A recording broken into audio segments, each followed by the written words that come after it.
Hello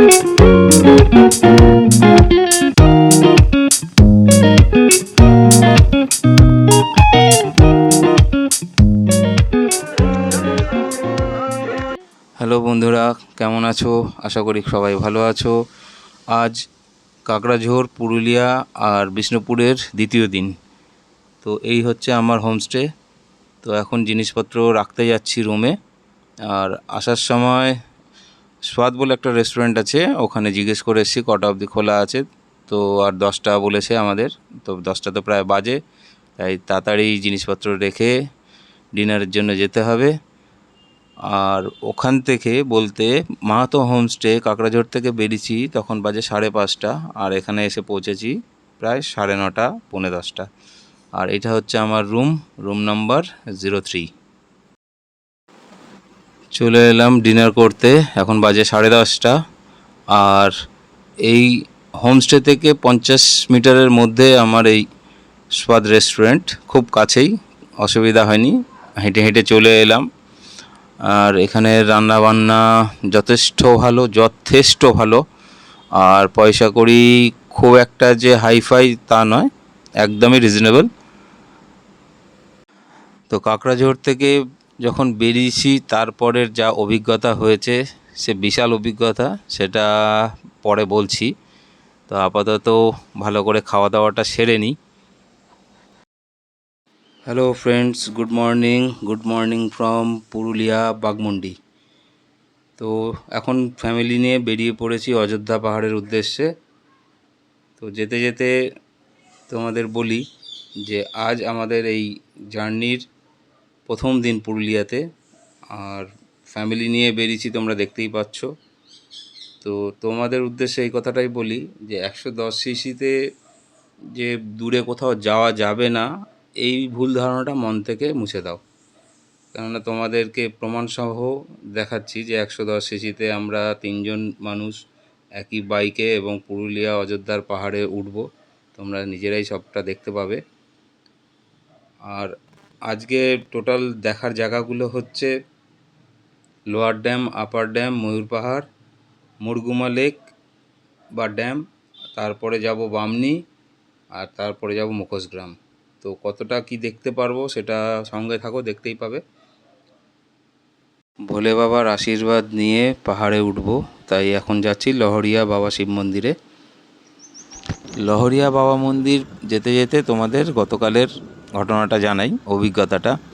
তো আমরা যে হোমস্টেতে ছিলাম, মাহাতো হোমস্টে, সেই হোমস্টের পেছন দিকে যে জঙ্গলটা আছে, সেই জঙ্গলে গেল বছর বাঘ এসেছিলো। তো আমরা তো মাহাতো হোমস্টে থেকে বেরিয়েছি 5টা, 5:30 নাগাদ। তো বেরিয়ে ডান দিকে একটা টার্ন নিতেই সেই একটা উঁচু পাহাড় মতো এসছে। তো সেইখানে আমার বাইক আর উঠতে চাইছিল না, একদমই 4-5 কিলোমিটার স্পিড এর বেশি উঠছিল না। ফার্স্ট গিয়ারে খুব কষ্টে টেনে টুনে তুলেছি। আর কারণ হচ্ছে গাড়িতে প্রচুর লোড ছিল, 2টো পিলিয়ন, আর সঙ্গে অনেক লাগেজ, শীতের জামা কাপড়, অবশ্যই অনেক জামা কাপড় ছিল। তো অনেক কষ্টে পার করেছি। তারপরে আর কোনো অসুবিধা হয়নি। একটু ভয় ছিল যদি আগামী জায়গাতেও একই রকম সিচুয়েশান আসে তো খুব সমস্যা হয়ে যাবে। তো অ্যাট লাস্ট খুব ভালোভাবে পৌঁছেছি। শীতের সময় মাঝে মাঝে দাঁড়িয়েছি, ফ্যামিলিকে রেস্ট দিয়েছি, একটু চা কফি খাওয়া হয়েছে, কোথাও একটু টিফিনও করা হয়েছে। তো এই হচ্ছে গতকালের ঘটনা। তারপরে তো হোটেলে আসার পরে যা যা হয়েছে তোমাদেরকে জানিয়েছি। মার্বেল লেকের সেই পাথর কেটে যে ড্যাম তৈরি হয়েছে, সেইটা হচ্ছে সেই ড্যামটা। পাহাড় চড়েছি সবাই তো শুনে। প্রায় কাছাকাছি চলে এসেছি লহরি বাবা মন্দিরের।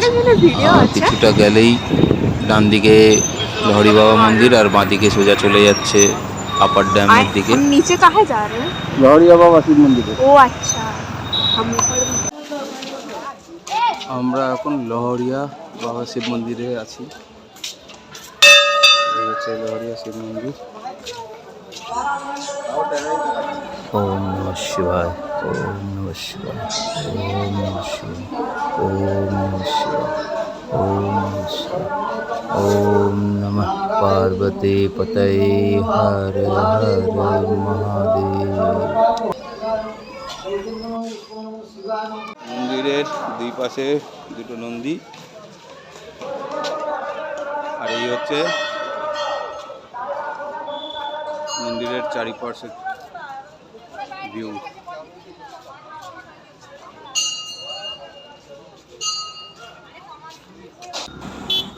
এটা হচ্ছে অযোধ্যা হিলে ওঠার প্রথম চড়াই। তোমরা দেখতেই পাচ্ছ যে কতটা উঁচু রাস্তাটা। তবে কাকড়াঝোড়ের প্রথম যে টার্নিংয়ে আমি যে রাস্তাটা পেয়েছিলাম সেটা এর থেকেও খাড়া ছিল, মানে কোনো রকমে উঠেছি, বুঝতে পারছো।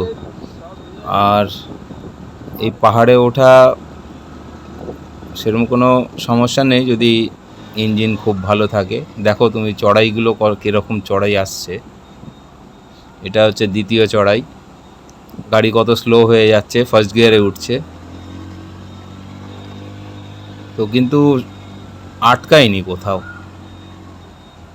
এতটা অসুবিধা হতো না চড়াই উঠতে যদি সোলো রাইড করতাম, যেহেতু দুজন পিলিয়ন আছে আর দুজনেই যথেষ্ট লম্বা চওড়া, তো একটু তো গাড়ির ইঞ্জিনে প্রেশার পড়বেই। আর কতটা উঁচুতে উঠে এসেছি বাঁ দিকটা দেখলেই বোঝা যাচ্ছে। আর নিচে হচ্ছে লোয়ার ড্যাম, ওই ড্যাম একটু একটু দেখা যাচ্ছে বাঁদিকে, ওই ড্যাম। তো লোয়ার ড্যামের দিকে নিচে যাওয়ার যে রাস্তাটা ছিল সেই রাস্তায় যেতে বারণ করলো, বললো ওদিকে গেলে ফাইন হতে পারে। এর জন্য আমরা আপার ড্যামের দিকেই যাচ্ছি। আর লোয়ার ড্যামের রাস্তা কোন দিকে আছে ঠিক এখন পর্যন্ত খুঁজে পাইনি। উপরে যে রাস্তাটা আছে ওটা ফলো করলে যেটা মনে হচ্ছে ড্যামের রাস্তাটা সামনের দিকে হবে। যাই হোক, সেই রাস্তা যেদিকেই থাক, নিচে তো যাচ্ছি না। এত সুন্দর প্রাকৃতিক দৃশ্য দেখতে দেখতে, পাহাড়, জঙ্গল, নদী নালা, ঘোড়া, যে কী আনন্দ সে বলে বোঝানো যাবে না। আমার মেয়ে এবং বউয়ের তো খুবই পছন্দ হয়েছে এই ট্যুরটা। এখন পর্যন্ত খুবই খুশি। আগে গিয়ে দেখি কতটা ওদের মনে ধরে। আমরা এখন আপার ড্যামে আছি। আপার ড্যামের ছবি দেখো ডান দিকে। এই হচ্ছে আপার ড্যাম, বিশাল জলরাশি। এই জলরাশি থেকেই ইলেকট্রিসিটি তৈরি হয় আর এই অঞ্চলে তা সাপ্লাই করা হয়। যথেষ্ট ট্যুরিস্টের সমাগম এখানে। শীতের সময় আমাদের মতো অনেকেই এখানে এসেছেন ঘুরতে। আর এটা হচ্ছে পাম্পিং স্টেশন।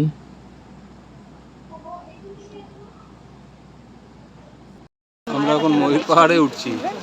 বাকি ঠিক আছে, ময়ূর পাহাড়ে কি আছে জানি না, বললো উপর থেকে ভিউজ ভালো আসে। ময়ূর পাহাড়ের উপর থেকে এই দৃশ্য, পুরো পাহাড়ের রেঞ্জটা দেখা যাচ্ছে পুরুলিয়ার। আর একটু উপরে যাওয়া যেত, হাতে বেশি সময় নেই। এবার মুরগুমার দিকে যাব। এখন যাচ্ছি মুরগুমার দিকে। ময়ূর পাহাড় থেকে মুরগুমা প্রায় 6 কিলোমিটার। আর হোমস্টে থেকে আপার ড্যাম 13, আপার ড্যাম থেকে ময়ূর পাহাড় 3 কিলোমিটার। তো যদি হোমস্টে থেকে ডাইরেক্ট মুরগুমা যেতাম তাহলে সেটা 22 কিলোমিটারের মতো হতো। সামনে তো দুদিকে যাচ্ছে রাস্তাটা। দুই দিকে রাস্তা হওয়ার কারণে একটু দাঁড়িয়েছিলাম, তারপরে এই রাইডারদের সাথে দেখা হলো। দুই দিকে ঝোপঝাড় আর জংলি ফুল, অসাধারণ দৃশ্য। আস্তে আস্তে পাহাড়ের উপরের দিকে আমরা উঠছি। মনে হচ্ছে পুরো পাহাড়টাকে আমরা গোল গোল করে ঘুরছি। আর যদি কোনো একটা গাড়ি সামনে থেকে আসে তাহলে তো দেখতেই পাচ্ছ কী সিচুয়েশন। তো দারুণ দারুণ দারুণ অভিজ্ঞতা হয়েছে ভাই। যদি তোমরা পুরুলিয়ায় আসো অবশ্যই মুরগুমার ড্যামের দিকে যেও। মুরগুমার যে এই রাস্তাটা অসাধারণ রাস্তা, খুবই ভালো লাগবে তোমাদের।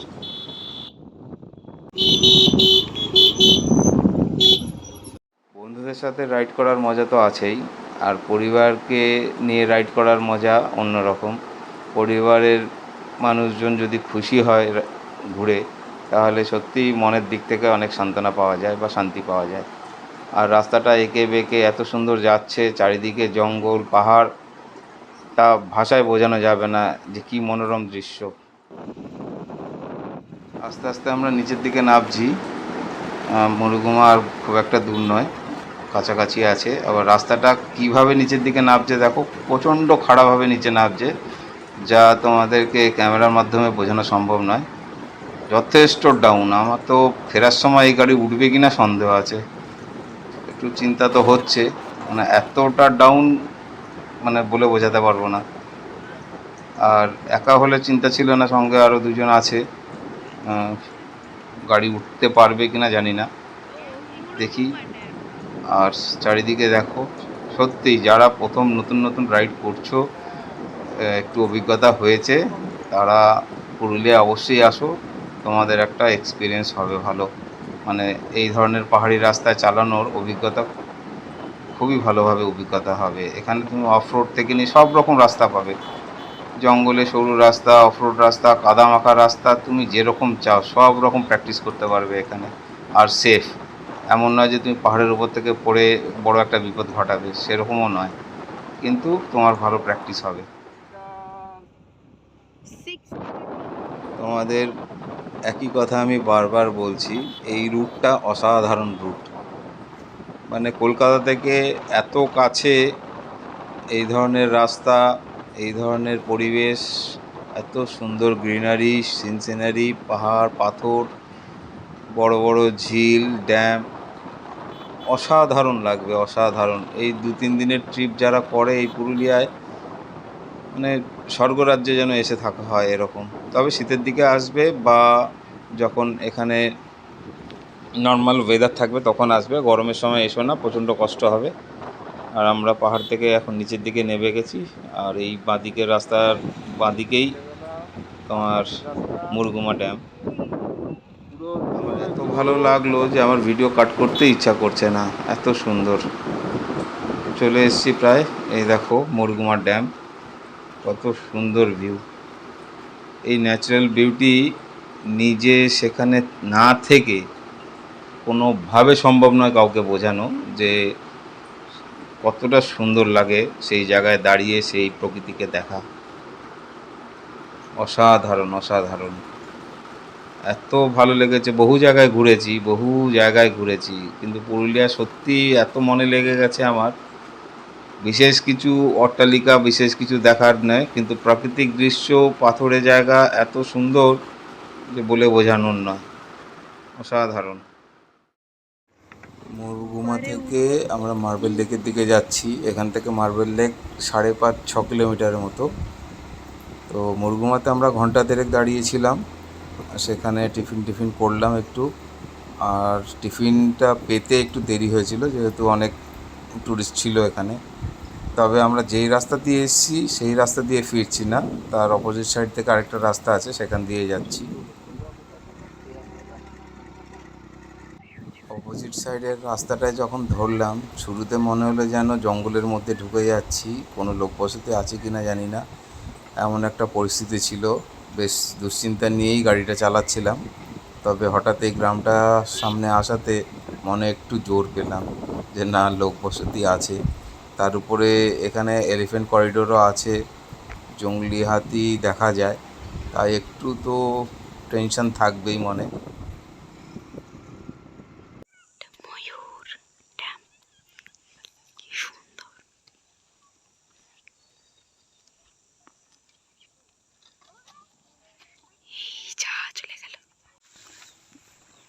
মুরুগুমা ড্যাম থেকে মার্বেল লেক যাওয়ার পথে এই ময়ূরের দর্শন।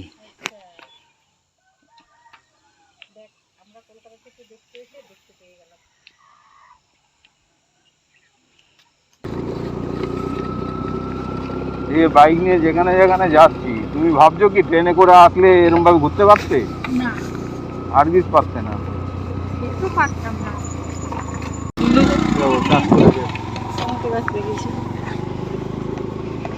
আবার উপরে উপরে উঠবো।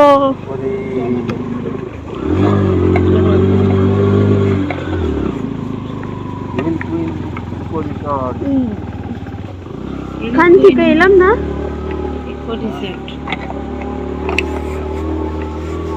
ভ্যালি টাইপের ছিল, কি সুন্দর। বল কালার মাছ।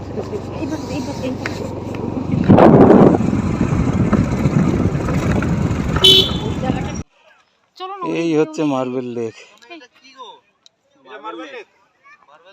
পুরো পুরো মার্বেল পাথর এটা। জল জমে এটা লেক তৈরি হয়ে গেছে। এখান থেকে সব মার্বেল কেটে কেটে নিয়ে গেছে। দেখো এখন ওখানে দাগ আছে, স্কোয়ার স্কোয়ার মাপে দাগ আছে। এই যে এখানটা দেখো দাগ আছে। আর মার্বেল নেওয়ার পরে যে গর্ত হয়েছিল, সেই গর্তে জল জমে লেকের সৃষ্টি। এটা ন্যাচারাল না, আর্টিফিশিয়াল লেকই বলা যায়।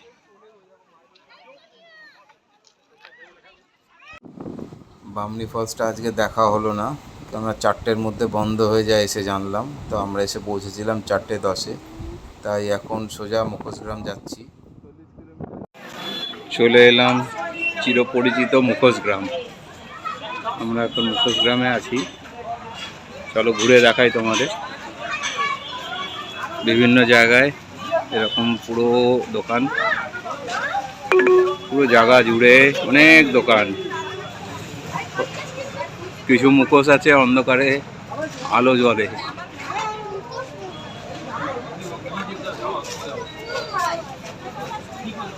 অসাধারণ হাতের কাজ, সুন্দর হাতের কাজ। এই যে নিচে নিচে যে এই ছোট ছোট মুখোশগুলো আছে, এগুলো আসলে শিব দুর্গা। শিব দুর্গার এখানকার ট্র্যাডিশনাল মূর্তি, মানে এখানে শিব দুর্গার রূপ এরকম। বাঘমুন্ডির এই মুখোশগ্রামের একটা ইতিহাস আছে। এখানেরই এক শিল্পীর মুখে শোনা, সূত্রধর পদবীর যে মানুষরা আছেন তারা হাতের কাজে খুব নিপুণ, বিশেষত কাঠের কাজে। তো বাঘমুন্ডির রাজা মন্দির তৈরি করার সময় কাঠের নিখুঁত কারিগরি কাজের জন্য বর্ধমান থেকে সূত্রধর পদবীর মানুষদেরকে এখানে নিয়ে আসেন তার মন্দির করার জন্য। তো সেই সময় থেকে তারা এখানেই আছেন। সেই রাজা তাদেরকে এখানে থাকার ব্যবস্থা করে দিয়েছিলেন, আর আজকে আমরা তার নিদর্শন দেখছি। মর্নিং ফ্রেন্ডস, আজকে সকালে ব্রেকফাস্টে সাউথ ইন্ডিয়ান ফুড খেয়ে বেরোবো মাতা পাহাড়, ওখান থেকে যাব পাখি পাহাড়, তারপরে যাব বামনি ফল আর দুর্গা ফল দেখে আবার হোমস্টেতে ফিরবো, ফিরে বিষ্ণুপুর। চলো দেখা হবে রাস্তায় এবং পাহাড়ে। আমাদের ব্রেকফাস্ট এসে গেছে। পাখি ইডলি খাচ্ছে, হোম মিনিস্টার ধোসা, আর আমিও ইডলি। এখনো খেয়ে দেখিনি কেমন হয়েছে। কেমন হয়েছে? ভালো, ঠিকঠাক। তোমরাও আসতে পারো, একদম সোয়াদ রেস্টুরেন্টের উল্টো দিকেই মাঠা পাহাড়।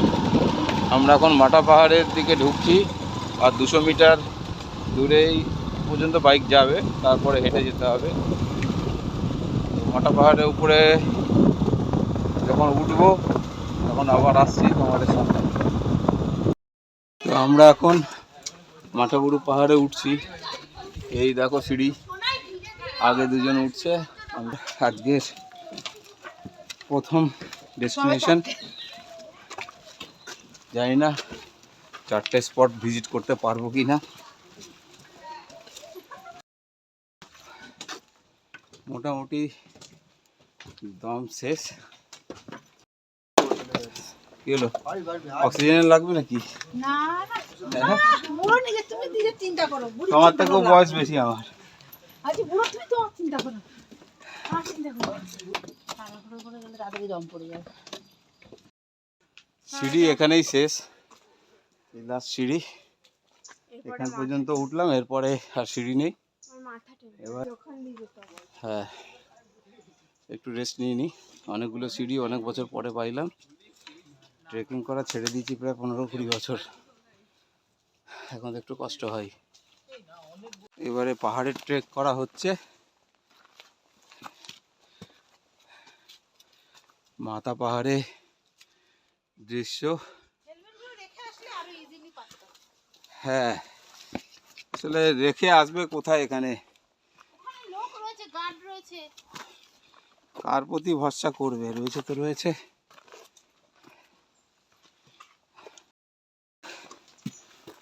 ওঠার জন্য তো খুবই ভালো লাগছে, কিন্তু পাম্পিং হাউসে গন্ডগোল, অক্সিজেন বেশি দিতে পারছে না। অসাধারণ লাগছে সামনের দিকে। এই হচ্ছে রাস্তা, ওঠো ওঠো ওঠো।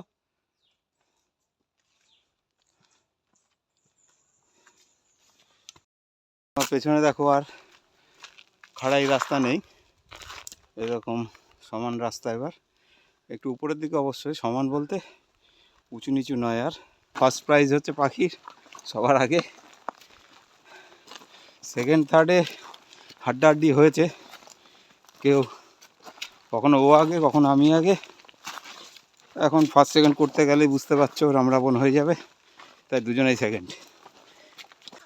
না ওঠাটাই বেশি কষ্ট হবে, নাম তো খুব হ্যাঁ। মনে হচ্ছে না। নামতে অত কষ্ট হবে না। ওঠার সময় প্রচুর অনেক রেস্ট নিয়েছি, মানে একটুখানি উঠছি আর বসছি এই করে করে উঠছি। আমাদের তো হ্যাবিট নেই না সবসময়। এখানে চড়াইটা খুব মানে অতিরিক্ত চড়াই, এটা খুব খাড়া বলা যায়। একদম মোটামুটি 45 ডিগ্রি অ্যাঙ্গেল তো হবেই।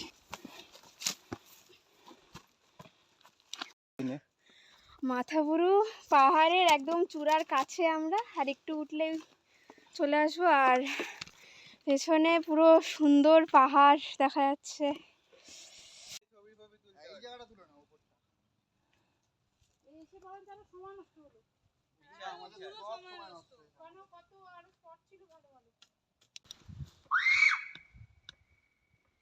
এখান থেকে ইকো হচ্ছে।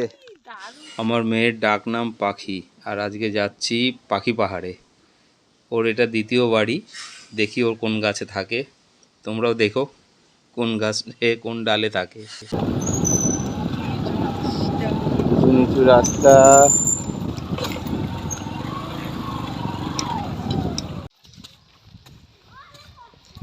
হেডিং টুয়ার্ডস পাখি পাহাড়।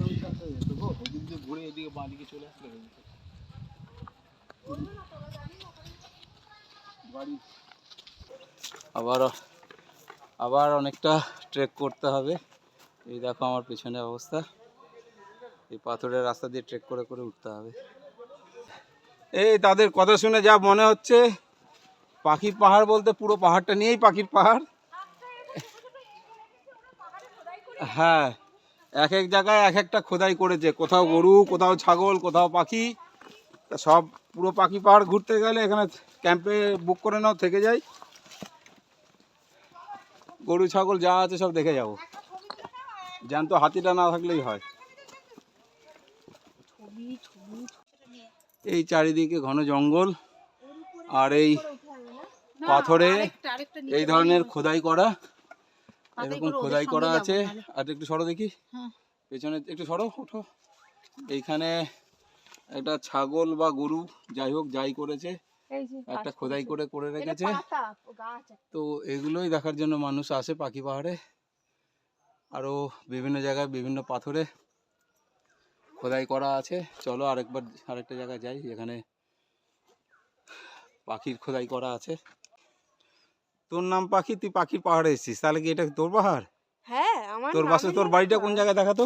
কোন জায়গায় থাকিস? কোন ডালে বসিস? এখানে তো অনেক গাছ আছে, কোন ডালে তুই থাকিস? একটা মোটা গাছ আছে ওটাই। পাথরের পাখির এই জঙ্গলটা দেখে গোপী গাইন বাঘা বাইনের সেই ভূতের গল্পটা মনে পড়ছে। আমার মনে হয় এখানেই কোথাও শুটিং হয়েছিল। এই আরেক পাখি, আমরা চলে এলাম আমার পাখির বাড়িতে। ওই দেখো আরো পাখি, পাখি তুই থেকে যা। এখন আমরা বামনি ফল দেখতে যাচ্ছি, আর আজকে হচ্ছে চতুর্থ দিন আর পুরুলিয়ায় দ্বিতীয় দিন। তো আজকেই আবার ফিরবো আমরা বিষ্ণুপুর। জানি না আমার ভিডিও তোমাদের কেমন লাগছে, যদি ভালো লেগে থাকে অবশ্যই সাপোর্ট করো, লাইক দিও, সাবস্ক্রাইব করো এবং শেয়ার করো। আর শেষ পর্যন্ত সঙ্গে থাকো। এরপরের পার্টে বিষ্ণুপুরের হয়তো তোমাদের দেখা, তবু আমার চোখ দিয়ে আমি কি দেখলাম তোমাদের সাথে শেয়ার করব। বামনি ফলস চলে এলাম আমরা। দেখো কোথা দিয়ে হাঁটছে, তোমার বাঁশের সাঁকো। না না, অনেক নামতে হবে, এটা তো শুরু। এটা উপরের একটা জাস্ট পার্ট। এই জলটা এখন নিচের দিকে নামবে, যত নিচে যাবে তত বড় ঝর্ণা হবে।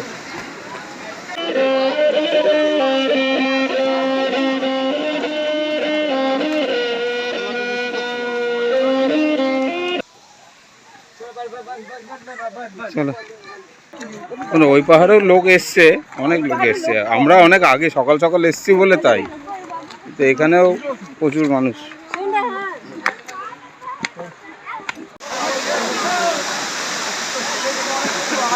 এই হচ্ছে বামনি ফলের প্রথম স্টেপ। শীতকালে তুলনামূলক জল অনেক ভালোই আছে না?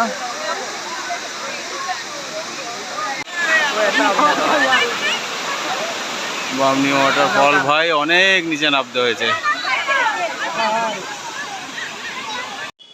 আজ সন্ধ্যাবেলায় আমরা বিষ্ণুপুর রওনা দেব। তো আজকের মতো ভিডিও এখানেই শেষ করছি। যারা প্রথম পার্ট দেখোনি, ডেসক্রিপশানে দেওয়া থাকলো। আর আগামী পার্ট আসছে বিষ্ণুপুর নিয়ে। আর যাবতীয় খরচ যা যা হয়েছে তার একটা ছোট্ট এস্টিমেট আমি দিয়ে রাখবো ডেসক্রিপশানে, এবং বাকি অনেক কিছু ডিটেলসও দেওয়া থাকবে। তো সকলে সুস্থ থেকো, ভালো থেকো, আর সাপোর্ট করার জন্য অনেক ধন্যবাদ। নমস্কার।